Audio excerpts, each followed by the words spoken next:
Hi everyone, welcome to Chandan Logics. Hope all you guys are preparing well and staying safe at your home. Since we have started our online classes in this 1 year span of time, we have trained several thousands of students preparing for various competitive exams.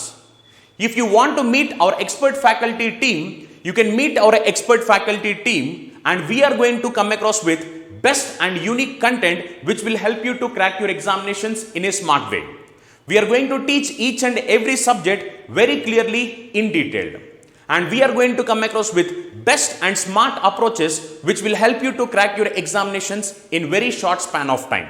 Our expert faculty team is going to teach you each and every subject very clearly in detail. If you want, you can join our free foundation batch. This free foundation batch, you need not pay any money for this. And in this free foundation batch, you can meet our expert faculty team who are going to teach each and every subject very clearly in detail. If you have any doubts, you can contact us through these numbers. And we welcome you to be part of Chandan Logics. Thank you. Hi everyone, welcome back to Chandan Logics. So ఈ రోజు మనం August 17th current affairs deal చేయబోతున్నాము. So first ఏంటంటే మనం నిన్న ఇచ్చిన questions ఏవైతే ఉన్నాయో మీకు, సో అవి ఏంటంటే మేజర్గా స్టాటిక్ పార్ట్ అనేది కవర్ చేయడానికి. సో ఓన్లీ ఫ్యూ కమెంట్స్ అనేది నేను రిప్లైలో చూశాను. So among in that I think only Arun and some other like Girija Saivadan, I think. So only these two people have mentioned the correct answers. And one more thing here, ఈ current అఫైర్స్లో practice questions ఏవైతే ఇస్తున్నానో మీకు, so that are based on the previous model questions ఏవైతే ఉన్నాయో, so previous years papers పైన వాటిని consider చేస్తూ సో ఎలా మీకు క్వశ్చన్స్ అనేది రైజ్ అవుతాయి, సో మనం డిస్కస్ చేసే టాపిక్స్ నుండి అనేది మీకు ప్రాక్టీస్ క్వశ్చన్స్ ఇస్తున్నాను. సో మీ కమెంట్స్ని బట్టి నేను మళ్ళీ లైక్ నెక్స్ట్ క్వశ్చన్స్ అనేది ఇవ్వాలా లేదా అనేది చూడడానికి ట్రై చేశాను. But maximum at least static part questions అయినా ఈజీగా ఆన్సర్ చేయగలుగుతారు అనుకున్నాను. But I got very less few replies from you.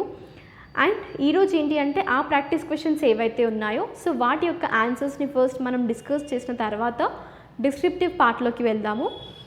So first ఈ ప్రాక్టీస్ క్వశ్చన్ యొక్క ఫస్ట్ క్వశ్చన్ ఏంటి, మనకు అది థీమ్ అనమాట. సో ఇండియా యొక్క 75th ఇండిపెండెన్స్ డే యొక్క థీమ్ అనేది మనకి nation first and always first. Option A అనేది మీకు ఫస్ట్ క్వశ్చన్ యొక్క ఆన్సర్. సో ఇక్కడ మీరు చూసుకోవచ్చు landmark of 75th independence డేది nation first and always first. So second క్వశ్చన్కి వెళ్ళినట్టయితే ఇది ఒక ఫ్యాక్ట్ అని కూడా చెప్పుకోవచ్చు మనం. సో ఇండియా యొక్క నేషనల్ ఫ్లాగ్ ఏదైతే ఉందో సో దాన్ని డిజైన్ చేసిన పర్సన్ ఎవరు అన్నాం మనం, రైట్? సో దాన్ని డిజైన్ చేసింది పింగళి వెంకయ్య గారు. ఆప్షన్ ఏ అనేది మీ సెకండ్ క్వశ్చన్ యొక్క ఆన్సర్. సో ఇక్కడ ఏంటంటే తను డిజైన్ చేసింది ఏంటి మనకి ట్రై కలర్ ఫ్లాగ్. యాక్చువల్గా ఫస్ట్ తను ఏంటంటే only 2 colours red and you can say green కలర్స్తో ఫస్ట్ ఫ్లాగ్ని డిజైన్ చేశారు. తర్వాత మళ్ళీ కొందరి సజెషన్స్ ద్వారా ఇక్కడ మీరు చూసుకోవచ్చు 1921లో తను ఈ రెడ్ అండ్ గ్రీన్ ఫ్లాగ్ని ప్రజెంట్ చేశారు. దాని తర్వాత హన్స్రాజ్ గారి యొక్క సజెషన్తో ఈ చెరకాని మధ్యలో రిప్రజెంట్ చేశారు. దాని తర్వాత గాంధీజీ గారి యొక్క రిక్వెస్ట్ ప్రకారము ఈ వైట్ స్ట్రిప్ని కూడా తను ఇంట్రడ్యూస్ చేశారు ఫ్లాగ్లో. ట్రై కలర్ ఫ్లాగ్ అనేది మనకు తెలిసింది, రైట్? సో మనం పింగళి వెంకయ్య గారి గురించి చూసినట్టయితే he is famously known as a flag man అనమాట. అండ్ తను బ్రిటిష్ ఇండియన్ ఆర్మీని అట్ ద ఏజ్ ఆఫ్ 19లోనే జాయిన్ అయ్యి serve the Anglo Boer war in Africa and he first met Mahatma Gandhi. Next he was also తన యొక్క achievements కానీ like తన యొక్క హిస్టరీ కానీ ఏంటంటే he was also fluent in the various languages అనమాట, ఇంక్లూడింగ్ ఉర్దూ కానీ యాజ్ వెల్ as జపనీస్లో కూడా తను ఫ్లూయెంట్ అనమాట. So he knows like many various languages also. So తను మన ఇండియా యొక్క నేషనల్ ఫ్లాగ్ ఏదైతే ఉందో సో ఆ ఫ్లాగ్ని డిజైన్ చేసిన పర్సన్ మనకి పింగళి వెంకయ్య గారు, okay? And was born on August 2nd, 1876. Next if you see Indian army ఏదైతే ఉందో so this has installed a 100 feet tall Indian national flag in which territory అన్నాం, right? So మనకు ఇక్కడ యొక్క ఆన్సర్ ఏంటి అంటే ఆ టెరిటరీ ఎక్కడ, సో దాట్ ఈస్ జమ్మూ కాశ్మీర్లో వాళ్ళు ఇండియన్ ఆర్మీ ఎవరైతే ఉన్నారో so they have installed a 100 feet tall Indian national flag అనమాట, ఓకేనా? సో అది ఎక్కడ మనకి జమ్మూ అండ్ కాశ్మీర్లో. మేజర్గా ఆన్సర్ లడాక్ అని మెన్షన్ చేశారు, అది లడాక్ కాదు, Jammu and Kashmir. So next ఏంటంటే మనకి ఇక్కడ సివిల్ డిసోబీడియన్స్ మూవ్మెంట్ అనేది ఎప్పుడు స్టార్ట్ అయింది, ఓకే, వెన్ ఇట్ బిగిన్స్ అనేది, right? So in the year 1930 civil disobedience movement అనేది స్టార్ట్ అయింది. సో యాక్చువల్గా ఈ సివిల్ డిసొబీడియన్స్ మూమెంట్లో డిమాండ్స్ ఏంటి, ఓకేనా. సో ఇందులో డిమాండ్స్ చూసుకున్నట్టయితే మనం ఏంటంటే ఫస్ట్ ఆర్మీ గురించి, నెక్స్ట్ ఏంటంటే ఈ ఎక్స్పెండిచర్ ఏదైతే ఉందో దాన్ని 50% రెడ్యూస్ చేయాలి అనేది, and as well as land revenue ఉంది కదా ఇక్కడ, మీరు ఇవి రెండు రిలేట్ చేసుకోండి, ఎక్స్పెండిచర్ ఇంకా land revenue, these two should be reduction of 50% అనేది ఈ సివిల్ డిసొబీడియన్స్ మూమెంట్లో ఒక డిమాండ్ అనమాట. నెక్స్ట్ ఏంటంటే ఈ సివిల్ సర్వెంట్స్ గురించి, as well as about the release of political prisoners, okay, political prisoners ఎవరైతే ఉన్నారో వాళ్ళని రిలీజ్ చేయమని. సో ఇవన్నీ very, and as well as salt tax and protection to the Indian ఇండస్ట్రీస్కి ఒక ప్రొటెక్షన్ యాక్ట్స్ కానీ ఇలా రైట్స్ కానీ ఇవ్వడం, ఓకేనా. So these all are the demands of you can see civil disobedience movement, okay. So ఇది మనకి మీరు తెలుసుకోవాల్సిన major important concept, civil disobedience movement ఎప్పుడు స్టార్ట్ అయిందో that is begin in the year 1930 and these were the demands of civil disobedience movement. So next క్వశ్చన్కి వెళ్ళినట్టయితే, who had coin the popular slogan call Inquilab Zindabad. So ఈ ఇంక్విలాబ్ జిందాబాద్ అనేది మనకి భగత్ సింగ్ గారు దీన్ని popularise చేశారు. అండ్ ఇఫ్ యూ సీ మీరు ఇక్కడ భగత్ సింగ్ గారి గురించి చూసుకున్నట్టయితే he is one of the most influential revolutionary at the time of independence అనమాట. అండ్ తను 116 days హంగర్ స్ట్రైక్ కూడా చేశారు. సో తనని ఎప్పుడైతే జైల్లో పెట్టారో సో అప్పుడు అనమాట ఆ పీరియడ్ ఆఫ్ టైంలో తను అక్కడ ఉన్న ఇండియన్ ప్రిజనర్స్ కోసం కూడా ఈ హంగర్ స్ట్రైక్ కానీ ఇవన్నీ ఇండిపెండెన్స్ మూమెంట్ ఇండియా కోసము తను చేసిన ఒక మేజర్ పార్ట్ అనమాట, ఓకే. సో ఇంకా ఏంటంటే he has also wrote many Urdu కానీ పంజాబ్ బుక్స్ కానీ, ఓకే, ఆర్టికల్స్ న్యూస్ పేపర్స్ కూడా తను రాశారనమాట. And he has founded the Naujawan Bharat Sabha, a nationalist youth organisation. ఎప్పుడది 1926లో తను ఈ నవజన్ భారత్ సభని తను ఆర్గనైజ్ చేశారు, ఓకేనా. హీ హ్యాస్ ఫౌండెడ్ అనమాట. నెక్స్ట్ ఏంటంటే ఈ పాపులర్ స్లోగన్ ఏదైతే ఉందో ఇంక్విలాబ్ జిందాబాద్ అనేది తను ఫస్ట్ అటర్ చేసింది ఎప్పుడు అంటే యూ కెన్ సీ హియో తను సెంట్రల్ లెజిస్లేటివ్ అసెంబ్లీలో ఇన్ ద ఇయర్ 1929లో 2 బాంబ్స్ని వేశారనమాట వాళ్ళ ఫ్రెండ్స్ ఇంకా భగత్ సింగ్ గారు. సో ఆ మూమెంట్లో తను ఇంక్విలాబ్ జిందాబాద్ అని ఫస్ట్ టైం అటాచ్ చేశారు. సో మేజర్గా తను ఇక్కడ ప్రిజన్లో ఉన్నారన్నాం కదా, సో తను జైల్లో పెట్టింది కూడా మేజర్ రీజన్ ఇదే అనమాట. ఈ సెంట్రల్ లెజిస్లేటివ్ అసెంబ్లీలో తను ఈ స్లోగన్ని పలుకుతూ 2 బాంబ్స్ని వాళ్ళు వేస్తారు. సో దాని ప్రకారం ఏంటంటే ఇక్కడ తనని జైలుకి పంపిస్తారు. సో ఈవెన్ అక్కడ కూడా తను ఏంటంటే he went on hunger strike అనమాట for 116 days and he also fought for the Indian prisoners. So మేజర్గా ఇక్కడ మీరు ఇంకొక పాయింట్ ఏంటంటే మనం ఇక్కడ పాపులరైజ్ చేసింది ఇంక్విలాబ్ జిందాబాద్ది భగత్ సింగ్ గారు అన్నాం కదా. సో యాక్చువల్గా ఫస్ట్ ఇది మనకి this was given by Maulana Hasrat Mohani, okay. ఎవరిచ్చారు దీన్ని? మౌలానా హస్రత్ మొహానీ గారు. కానీ దీన్ని పాపులరైజేషన్ కాయిన్ చేసింది భగత్ సింగ్ గారు, ఓకేనా. అంటే మీరు దాని వెనకాల ఉన్న హిస్టరీ పార్ట్ కూడా చూడండి. సో నెక్స్ట్ ఏంటంటే ఇక్కడ ఇంకా ఇండియా 1947లో ఎవరైతే ఫేమస్ పర్సన్స్ ఉన్నాయి, ఎమినెంట్ పర్సన్స్ కానీ ఫ్రీడమ్ ఫైటర్స్ ఉన్నారు కదా, సో వాళ్ళు వేరియస్ పర్సన్స్ వేరియస్ స్లోగన్స్ అనేది ఈ ఫ్రీడమ్ టైం మూమెంట్లో ఇచ్చారనమాట, ఫ్రీడమ్ స్ట్రగుల్ అప్. దాట్ ఈ ఇండిపెండెన్స్ ఇండియా కోసం ఈ డిఫరెంట్ స్లోగన్స్ ఎవరైతే ఇచ్చారో ఇక్కడ మీకు వాళ్ళు ఇచ్చిన ఒక స్లోగన్ కానీ, ఓకే. సో దాట్ మనకి ఇక్కడ చూసుకోవచ్చు, మాదరే వతన్ భారత్ కి జై అనేది అజ్ముల్లా ఖాన్ గారు 1857 he has given and the slogan called Jai Hind, this was given by Abid Hassan Safrani. Next Bharat Choro, Quit India అంటుంటాం కదా, so that was given by Yusuf Meher Ali. So వాళ్ళ యొక్క ఇమేజెస్ కూడా మీరు ఇక్కడ చూసుకోవచ్చు, ఓకేనా. So these are the famous historic part, మీరు ఈ ఇండిపెండెన్స్ ఇండియా గురించి తెలుసుకోవాలి, ఓకేనా. సో అందుకోసమే మేజర్గా నేను మీకు ప్రాక్టీస్ క్వశ్చన్స్ అనేది అట్లీస్ట్ వీటి ద్వారా అయినా మీకు ఒక ఐడియా అనేది వస్తుంది, ఓకే. సో మన క్లాసెస్లో ఏంటంటే రెగ్యులర్గా మనం కరెంట్ అఫైర్స్ పైన ప్రాక్టీస్ క్వశ్చన్స్ డిస్కస్ చేస్తున్నాం కాబట్టి జస్ట్ ఫర్ ఏ చేంజ్ కోసము జస్ట్ మీకు ఇలా స్టాటిక్ పార్ట్ కూడా దాట్ టు ఇండిపెండెన్స్ డే ఒక ఈవ్ ప్రకారము మేజర్గా ఈ కాన్సెప్ట్స్ అన్నీ కవర్ చేసాము, ఓకేనా. సో దీంతో మనం ప్రాక్టీస్ క్వశ్చన్స్ అనేది ఫినిష్ అయింది. సో ఇప్పుడు మనం డిస్క్రిప్టివ్ పార్ట్లోకి వెళ్ళినట్టయితే ఫస్ట్ మనం నేషనల్ న్యూస్ డిస్కస్ చేద్దాము. సో ఇందులో ఫస్ట్ టాపిక్ ఏంటి అంటే vice president of India Venkaiah Naidu గారు ఒక ఫౌండేషన్ స్టోన్ని లెట్ చేశారు. సో అది దేనికోసము అంటే ఈ ఇన్నోవేషన్ అండ్ డెవలప్మెంట్ సెంటర్ అనమాట. ఏంటది? Innovation and development centre of Jawaharlal Nehru centre for advanced scientific research, that is it Bengaluru. ఎక్కడ అది మనకి? బెంగళూరులో, in the state of Karnataka. Next if you see, యాక్చువల్గా ఈ ఇన్నోవేషన్ డెవలప్మెంట్ సెంటర్ అంటున్నాం కదా, సో ఇది ఎలా డెవలప్ అవ్వబోతుంది? మరి వాళ్ళు ఒక ఫౌండేషన్ స్టోరీ మాత్రం లే చేశారు, కానీ this is going to develop into a facility of where laboratory inventions will be taken forward for scale up and technology transfer అనమాట. అండ్ మేజర్గా లైక్ ఇప్పుడు ఈ డెవలప్మెంట్ సెంటర్ ఏదైతే ఉందో, innovation and development centre, this is going to take the step towards దేనికి అంటే, మనం make in India and Atmanirbhar Bharat గురించి లైక్ మెనీ టైమ్స్ మన క్లాసెస్లో కూడా డిస్కస్ చేసాం కదా. సో ఇక్కడ మేక్ ఇన్ ఇండియా అంటున్నాం, రైట్? సో ఫస్ట్ మనకి ఇది లాంచ్ అయిన year 2014 and here the major ministry is under the ministry of finance అనమాట. నెక్స్ట్ ఇఫ్ యూ సీ, మరి దీన్ని లాంచ్ చేసింది మనకి ప్రైమ్ మినిస్టర్ నరేంద్ర మోడీ గారు. ఓకే, ఈ మేక్ ఇన్ ఇండియా కానీ ఈ ఆత్మనిర్భర్ భారత్ కానీ. ఓకే, సో ఇక్కడ మేక్ ఇన్ ఇండియా అంటున్నాం. సో అంటే ఇక్కడ మనం ఏం చేస్తాం, యాక్చువల్గా ఈ స్కీమ్ యొక్క మెయిన్ ఆబ్జెక్టివ్ ఏంటి మనకి? So this is make in India is an initiative which was బాటప్ by government of India అనమాట. అంటే ఇక్కడ గవర్నమెంట్ ఆఫ్ ఇండియా అనేది ఏం చేస్తుందంటే, ఈ మ్యానుఫ్యాక్చరర్స్ కానీ, ఓకే, ఇక్కడ ఉన్న కంపెనీస్ కానీ ఇండస్ట్రీస్ని కానీ, ఓకే, వీళ్ళని ఎంకరేజ్ చేయడం, అంటే ప్రతిదీ ఇండియాలోనే మ్యానుఫ్యాక్చర్ అయ్యేలాగా.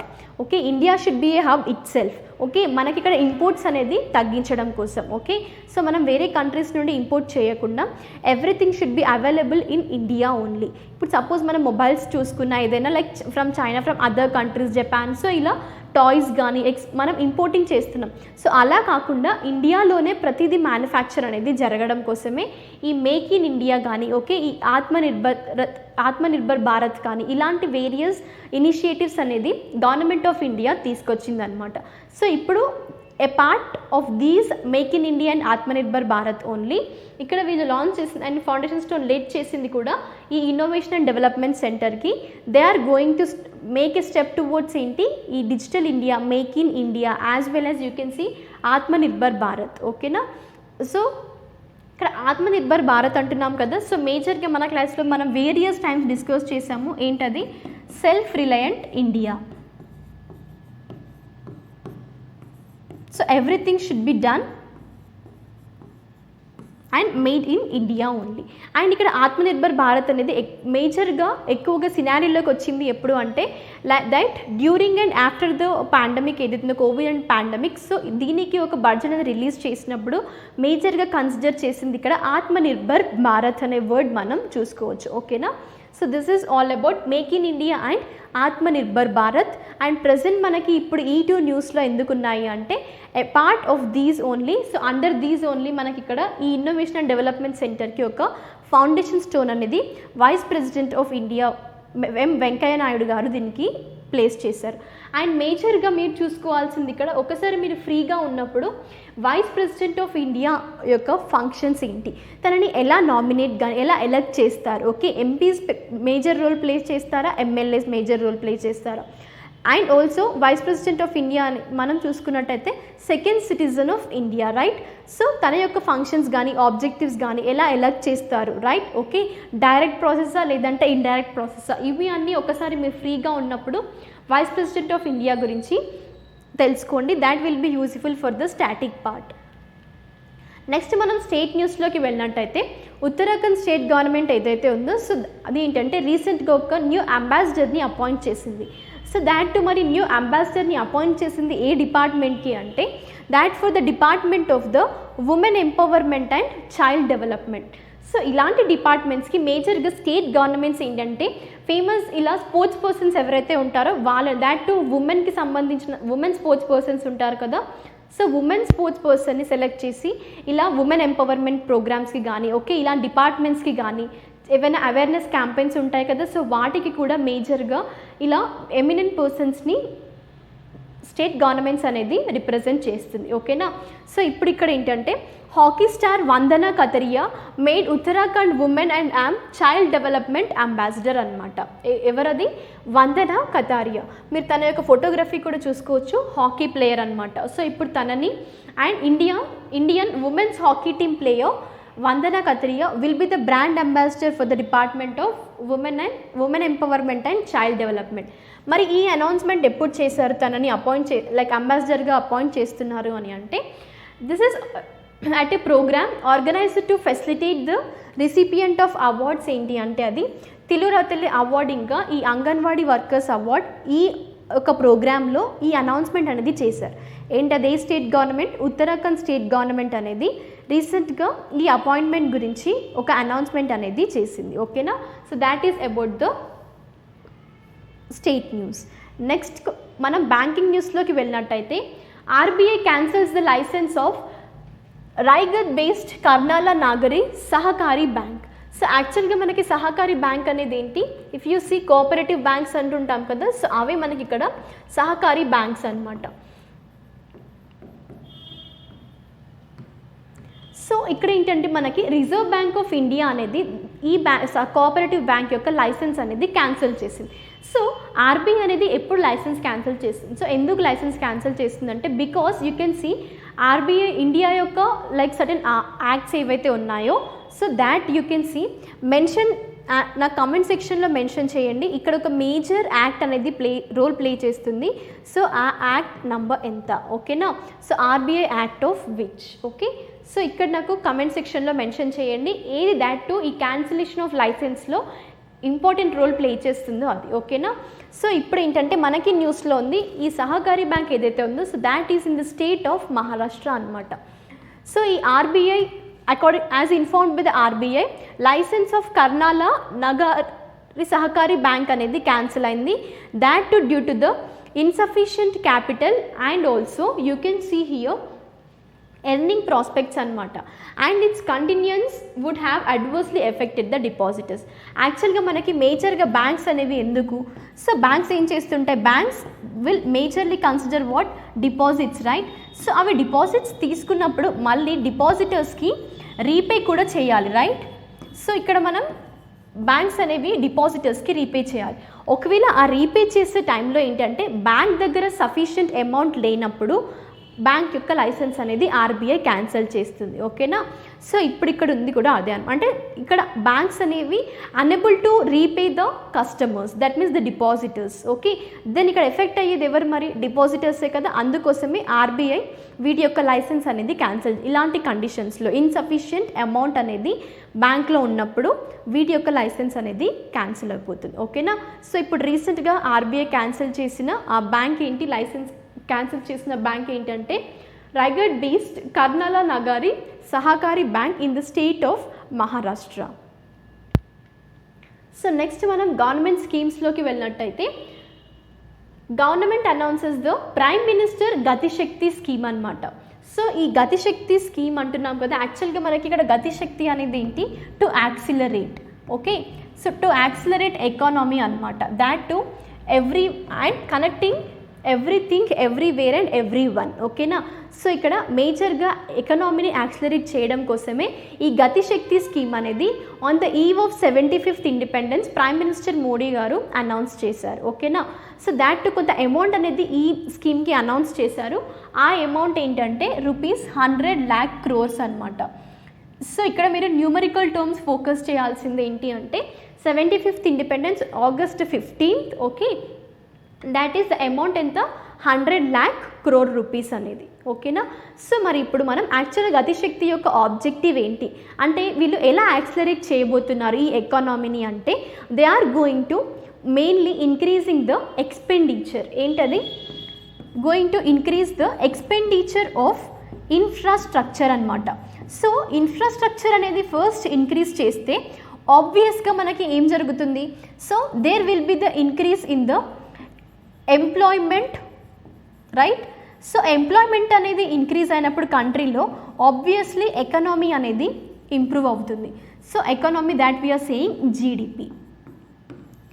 సో మేజర్గా ఇక్కడ ఈ లోకల్ మ్యానుఫ్యాక్చరర్స్ ఎవరైతే ఉన్నారో సో గ్లోబల్గా కాంపిటేటివ్ కానీ as well as possibilities of new future economic జోన్స్ని ఇంప్రూవైజ్ చేయడం కోసమే ఈ గతిశక్తి స్కీమ్ని లాంచ్ చేశారు. అంటే ఇక్కడ to create employment opportunities for the youth. Okay, that to of youth of our country called India. Is it clear? So ఇక్కడ ఏంటంటే మనకి మేజర్గా వాళ్ళు ఫోకస్ చేస్తుంది ఏంటి, a holistic and integrated approach in infrastructure growth. చెప్పాను కదా, expenditure on infrastructure, then here you can see usually employment will be increased as well as economy అనేది, కంట్రీ యొక్క ఎకనామీ అనేది ఇంప్రూవ్ అవుతుంది. ఓకేనా. So this is the major step from the prime minister that is focusing on the economy of the country, right. So అదే మనకి ఇక్కడ గతిశక్తి scheme అనమాట. And even government will soon announce the master plan for the scheme to help Boost the productivity of industries కానీ as well as to boost the economic growth of country besides creating the job of 100,000 of youths. So ఇక్కడ మేజర్గా మీరు focus చేయాల్సింది ఏంటి అంటే economy ఎలా increase అవుతుంది అంటే వాళ్ళు ఇలాంటి స్కీమ్స్ని ఎందుకు ఆఫర్ చేస్తున్నారు అంటే ఈ గతిశక్తి స్కీమ్ ఏదైతే ఉందో సో దీన్ని యాక్సిలరేటింగ్ ఎకానమీ అన్నాం కాబట్టి ఫస్ట్ ఎక్స్పెండిచర్ ఆఫ్ ఇన్ఫ్రాస్ట్రక్చర్ అనేది కరెక్ట్గా ఉన్నప్పుడైతే ఆబ్వియస్గా ఎకానమీ అనేది డెవలప్ అవుతుంది. ఓకేనా. So this is the relation between expenditure of infrastructure as well as the increment of economy of our country. Okay, this is all about Gati Shakti scheme. That too recent ga Prime Minister Modi garu announce chesaru and daniki announce chesina amount enta ante manaki 100 lakh crore rupees anamata. So next మనం sports న్యూస్లోకి వెళ్ళినట్టయితే Harshit Raja becomes India's 6th chess grand master. So first మీరు ఇక్కడ ఈ grand master title అనేది ఏంటి, యాక్చువల్గా అయితే ఏ స్పోర్ట్స్ పర్సన్కి ఇస్తారు. ఓకేనా. So this will be the title awarded to the chess player by the world chess organization FIDE. So ఈ టైటిల్ ఏదైతే ఉందో చెస్ ప్లేయర్ ఎవరైతే ఉన్నారో వాళ్ళు ఇంకా హయ్యెస్ట్ టైటిల్ అనమాట, వాళ్ళ లైఫ్ టైంలో వాళ్ళు అటెండ్ చేసే ఒక హయ్యెస్ట్ అవార్డ్ అనేది you can see grand master title అనమాట. ఓకేనా. సో ఇప్పుడు రీసెంట్గా మనకి హర్షిత్ రాజా సో తను ఏంటి అంటే 20-year-old చెస్ ప్లేయర్ అనమాట. So he belongs to the state Maharashtra. Okay. So తను పూణే నుండి వచ్చారు, Maharashtra, he belongs to Maharashtra. So తను రీసెంట్గా అయిన టైటిల్ ఏంటి, grand master of India in chess అనమాట. Okay. So now you have to focus here ఏంటి మేజర్గా ప్రజెంట్గా అంటే ఇప్పుడు 69th ఈ Indian chess grand master title win అయిన పర్సన్ నేమ్ అండ్ ఈ గ్రాండ్ మాస్టర్ అనే టైటిల్ అనేది చాలా ఇంపార్టెంట్. మనం ప్రీవియస్ క్లాస్లో కూడా కవర్ చేసాము, మీకు గుర్తుందో లేదో. సో అందుకోసం మళ్ళీ ఒకసారి ఇక్కడ నేను రిపీట్ చేశాను, ఈ గ్రాండ్ మాస్టర్ టైటిల్ అనేది ఎవరికి ఇస్తారు. Okay. This will be awarded for the chess players. Next మనం బుక్స్ అండ్ ఆథర్స్లోకి వెళ్ళినట్టయితే a book to explore the life and works of Jayaprakash Narayan.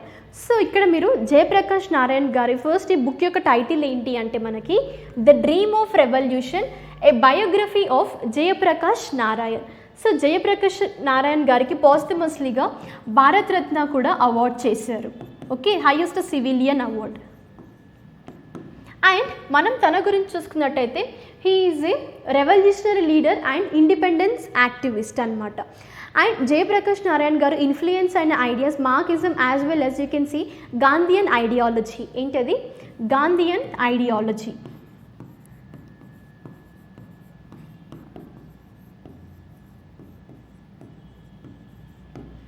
And Jayaprakash Narayan garu ఇప్పుడు ఈ బుక్ ఏంటంటే డ్రీమ్ ఆఫ్ రెవల్యూషనరీ అన్నారు కదా, యాక్చువల్గా ఈ బుక్ ఏంటంటే బయోగ్రఫీ అనమాట. ఎవరి గురించి, జయప్రకాష్ నారాయణ్ గారి యొక్క బయోగ్రఫీ. సో ఇందులో ఏంటంటే మనకి తెలియని ఏవైనా like anecdotes and never before told stories from the life of the man and who was known for his emotional hunger for transformative politics, shunning power and incubating the revolutionary ideas. And if you see మనకేంటంటే జయప్రకాష్ నారాయణ్ గారు like you can see ఈ 4-tier hierarchy ఏదైతే ఉందో so దాంట్లో కూడా తను argue చేశారనమాట. And also major part ఏంటంటే ఇక్కడ టోటల్ రెవల్యూషనరీ సిస్టమ్ అంటే ఇక్కడ ఏంటంటే this is series of 7 ideologies అనమాట. So that is total revolutionary అంటుంటారు. సో ఇది మనకి జయప్రకాష్ నారాయణ్ గారి యొక్క హిస్టరీ అనమాట. ఓకేనా. సో దిస్ అండ్ ఆల్సో తనని ఇంప్రిజన్ కూడా చేశారు, ఎప్పుడు అంటే సివిల్ డిసొబీడియన్స్ మూమెంట్లో పార్టిసిపేట్ చేసింది. ఓకేనా. So this is all about Jayaprakash Narayan. And ఇప్పుడు తన యొక్క బుక్ యొక్క టైటిల్ ఏంటి, the dream of revolution. Okay. So this is a biography book. Is it clear? So next మనం చూసుకున్నట్టయితే 75 new Vande Bharat trains to connect the all parts of India అన్నారు. So ఈ 75 new Vande Bharat trains అన్నాం కదా, సో ఇప్పుడు ఏంటంటే దాట్ ఈస్ ఎందుకు మరి ఈ అనౌన్స్మెంట్ చేశారు అంటే మనకి చూసుకున్నట్టయితే 75 ఇయర్స్ ఆఫ్ ఇండిపెండెన్స్ ఆజాదీ కా అమృత్ మహోత్సవ్ అనే సెలబ్రేషన్స్ చేయడం కోసం ఇది ఒక ఈవెంట్ అనమాట. ఓకేనా. సో అపార్ట్ ఫ్రమ్ దిస్ ఏంటంటే ఇది on the occasion of 75th independence రోజు ప్రైమ్ మినిస్టర్ మోడీ గారు దీన్ని అనౌన్స్ చేశారు. ఓకేనా. ఈ వందే భారత్ ట్రైన్స్ ఏవైతే ఉన్నాయో this should connect every corner of our country. Okay. So that to మనకి ఎన్ని వీక్స్లో అంటే ఇన్ 75 వీక్స్ అనమాట. యాక్చువల్గా ఈ ఆజాదీ కా అమృత్ మహోత్సవ్ ఏదైతే ఉందో so that is celebrated from March 12, 2021 నుండి August 15, 2023 వరకు. మీరు ఇక్కడ ఫోకస్ చేయండి 75th ఇండిపెండెన్స్ అండ్ ఈ సెలబ్రేషన్స్ అనేవి లైక్ 75 వీక్స్లో. ఓకేనా. So this is all about Azadi కా అమృత్ మహోత్సవ్. సో దీంట్లో భాగంగానే ఈ 75 వందే భారత్ ట్రైన్స్ ఏవైతే ఉన్నాయో సో అవి ఏంటంటే అన్ని areas like all corners of our country these trains are going to connect అనమాట. Is it clear? సో ఇప్పుడు మనకి రీసెంట్గా ఇది on the eve of independence day prime minister Modi garu ఈ అనౌన్స్మెంట్ అనేది చేశారు. Let us conclude our class. Thank you everyone and continue the same and as well as try to mention the answers in comment sections as much as possible. Okay. So at least వాటి ద్వారా అయినా మీ preparation strategy అని ఎక్కడి వరకు ఉంది అనేది మాకు తెలియడం కోసమే మేజర్గా కమెంట్ సెక్షన్లో ఆన్సర్స్ మెన్షన్ చేయమని చెప్తున్నాను. ఓకేనా.